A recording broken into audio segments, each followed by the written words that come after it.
What's up, Smith Squad? It's your girl Carter back with another video. And on our last video, we left off at a negative pregnancy test and also just letting you guys know that we've decided to take a break. So now, an update is, drum roll, we're still taking a break. We're still not pregnant. And that's okay, but it's kind of not okay. Like, I don't know, guys. It's been a rough 2 cycles, I will say, of just emotions that I'm thinking like, oh, like, it's cool, like I can get used to not trying, like I like this carefree, living my life. And then there are moments where I have those what ifs. What if we would have tried this month? Maybe just maybe. Or sometimes I find myself on YouTube watching other people's labor videos, or other people announcing, their pregnancies on Facebook, and those things just make you be like, well, maybe I should just go ahead and start trying again before my time. And Nick and I really did not discuss like a time period or how many cycles we were gonna sit out, but I just decided that once my insurance and my new job started, then we would look into going ahead and seeing another doctor, or continuing to see my current doctor. So far we've made it through 2 cycles without trying, and it's been okay. Like, it hasn't been bad. My cycles have started like way early, maybe like 2 days early each time. Also, I've still been tracking, but I have not used any type of ovulation test or anything. I literally packed all that stuff up and put it away.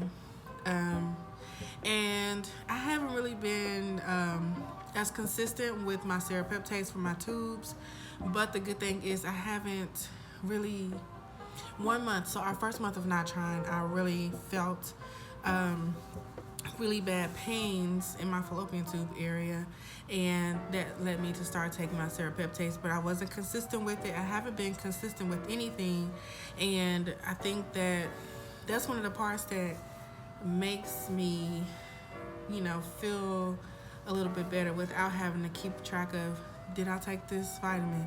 Did I take that pill? Did I take it a certain amount of times I'm supposed to? The only thing I've been consistent with is my blood pressure pill. And that's a must, because your girl feet and hands be swelling and I ain't got time. So yeah, that's generally what this video is going to be about. We have some newcomers. We have maybe like 20 subscribers that's new since my last video. So welcome, you guys. Welcome to the Smith Squad. We're so glad you're here. And also, if you kind of want a little history on my videos, I will try to attach them up here. But yeah, go back and look at those old videos, but I will give you a small little snippet really quickly. So 2016, got pregnant, had a tubal pregnancy, ectopic pregnancy, had to terminate the pregnancy, and that caused some scarring and caused me to have hydrosalpinx. Hydrosalpinx is where my fallopian tubes retains fluid in it. It's only in my right side, not in my left as far as I know.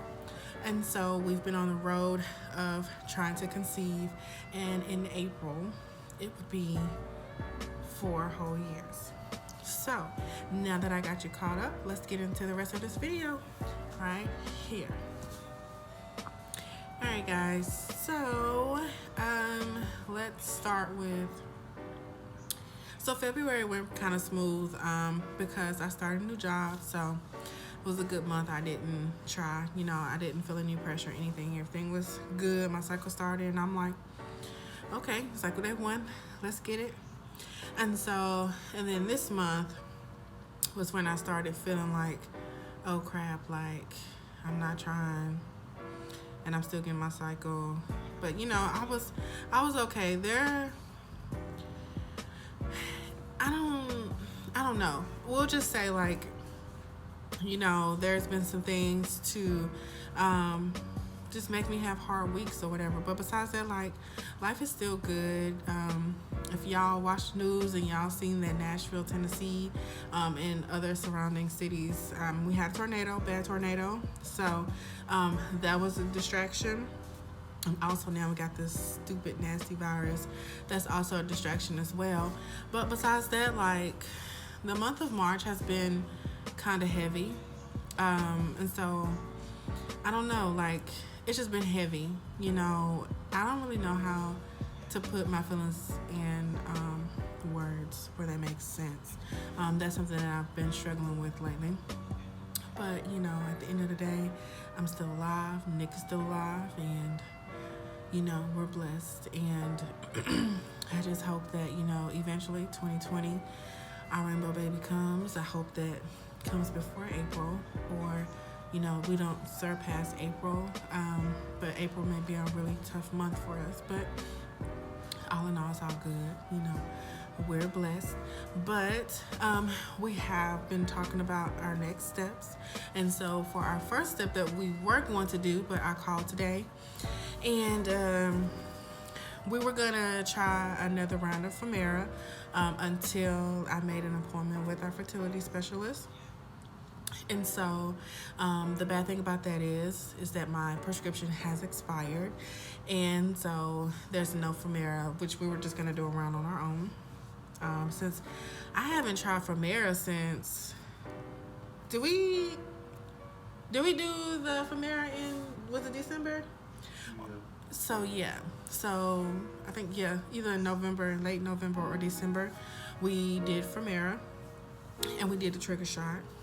So I haven't done it, so that's November, December, January, February, March. So about, I would say roughly, if it's in November, roughly 4 to 5 months. So my body has gotten a break from that. So that was plan number 1, or plan A. And so plan A is scratched out for now.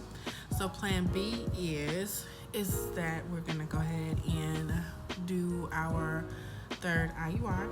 And I'm hoping to get, maybe, if it doesn't work the first time, maybe like 1 or 2 rounds in, because those things are expensive. Not as expensive as other people, other doctor's office, because I've heard of people paying like $1,500 for IUI. The most ours was anywhere from $500 to $600, which is a breeze considered what other people are paying. And a majority of that was the cost of the ultrasounds for monitoring of the follicles, and then $260 something for the sperm cleaning. That was our biggest expense. And then the shot was only $99, so that was cool. But that is our next step for now. And then I'm thinking, we haven't really I haven't made a appointment yet, or for a consultation, but I am thinking, I've been talking to one of my, she's my Instagram friend now, but I met her from watching my YouTube videos, and she comment all the time. She suggested CNY for IVF round, and I've really been giving it some thought. I don't want to go all the way to New York, and so I did see that they had a facility in Atlanta, and so I'm like, okay, cool. Like, Atlanta is not too far. That's about 4 hours away from us, so I'm like, cool. Like, so I've been trying to do some research on CNY fertility clinic, and their IVF. Their IVF procedures start at $3,900, but once you start adding in all that other stuff, the testing and monitoring, and like if you want them to freeze your eggs and all that stuff, like, it starts to get expensive, and then it can potentially get up to $15,000 plus the travel. But I'm gonna make a appointment soon, because I just want to get some information, and I would say shoot, since we almost damn near feel like we almost halfway in the year, I would say that that would be something that I would like to try beginning of 2021 is to do our first IVF round. If we get to that point. So that is the plan right now. I do want to do a little bit more research because I don't hear about people going to the facility in Atlanta. They always go to the one in New York. And I've been trying to find like some reviews on YouTube, but I've just been seeing people do their journey, and most of those people have conceived, but it wasn't a lot. Like, I didn't really get, like, after watching it, I didn't really feel like, okay, yeah, I'm definitely doing this at this facility. I didn't get that. I saw one bad review where a couple blamed the facility because of them not giving them the medication that they need or telling them to take the medication. So they were going through the process, and there were some shots that she had that she didn't take. And so she were, like, late taking it, and pretty much this girl knew her stuff, and she did the research. So she was still letting the doctor guide her on how to do it, but they just kind of dropped the ball. So that was the only bad review that I saw.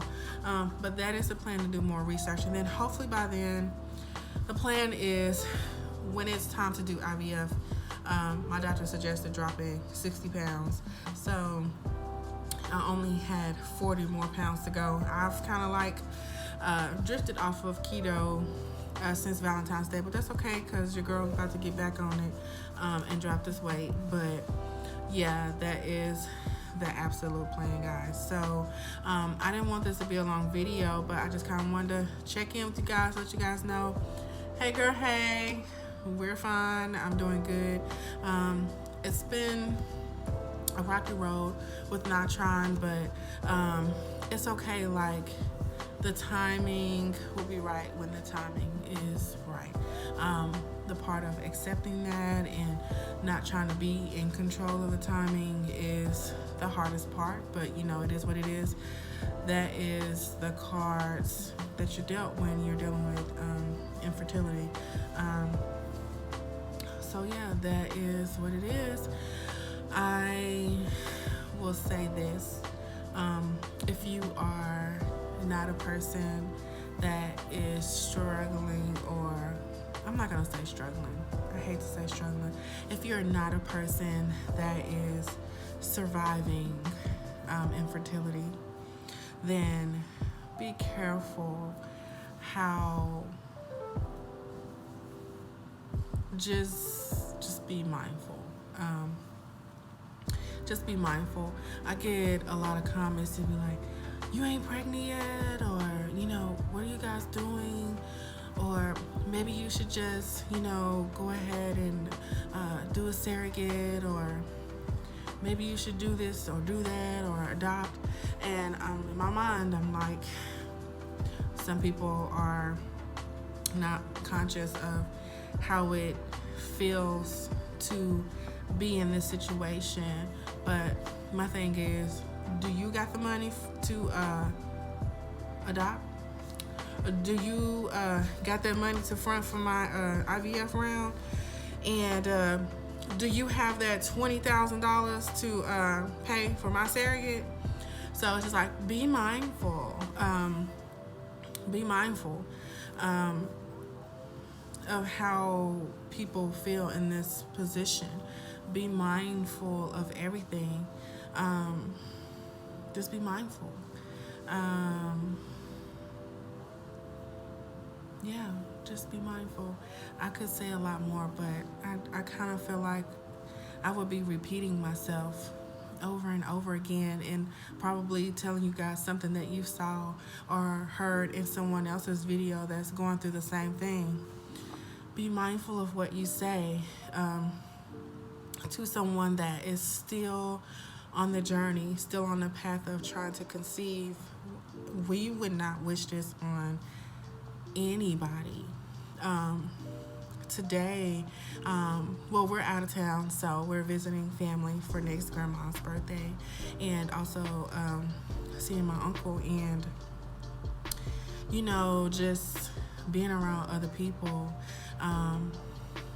that pretty much just say, oh, well, after my birthday, I'm gonna, get pregnant. And it just happens for that person. And it's just like, wow, like, I wish that I can say, you know what, after, I get comfortable at this job and my insurance starts, we're just gonna get it popping and we're gonna have a baby.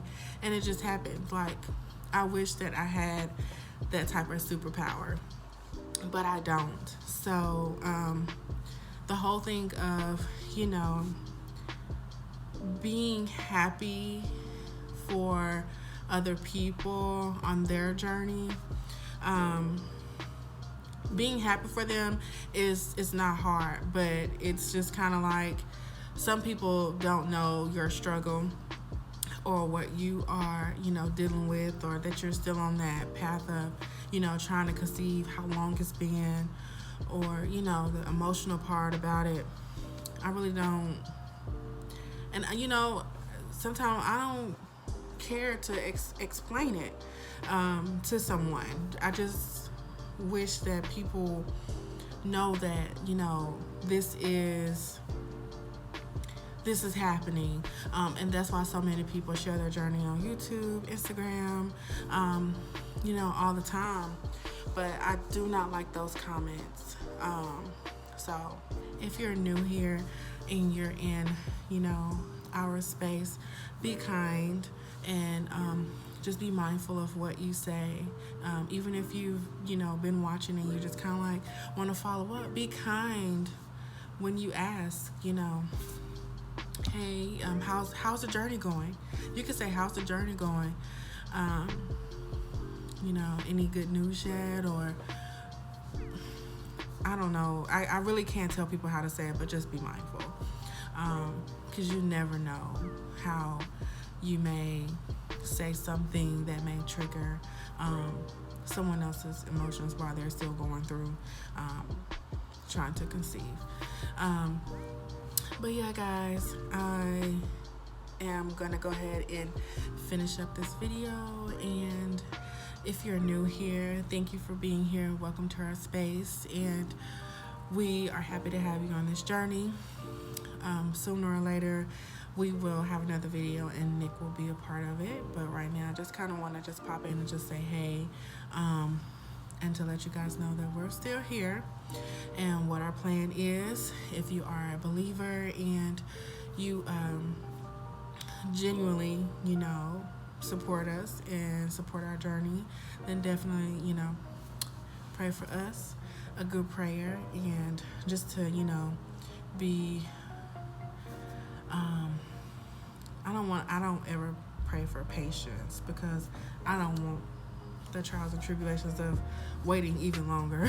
I don't, but just pray that we persevere through this journey and that our wait is going to come to an end, and that, next video we'll be saying, guess what?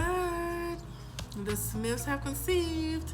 That it will be a blessing. But yeah, guys, that's it for now. Babe, did you want to say anything?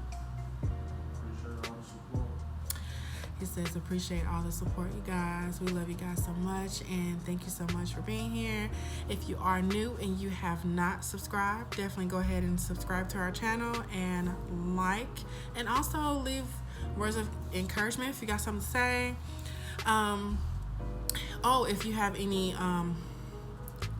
If you have any opinions about CNY Fertility Clinic, let us know. If you have any other suggestions, if you know of any grants that will support IVF, let me know. I'll be happy to, take your advice and also, do some research to look it up. Until then, I'm about to end this video. Love you guys so much. Bye, guys.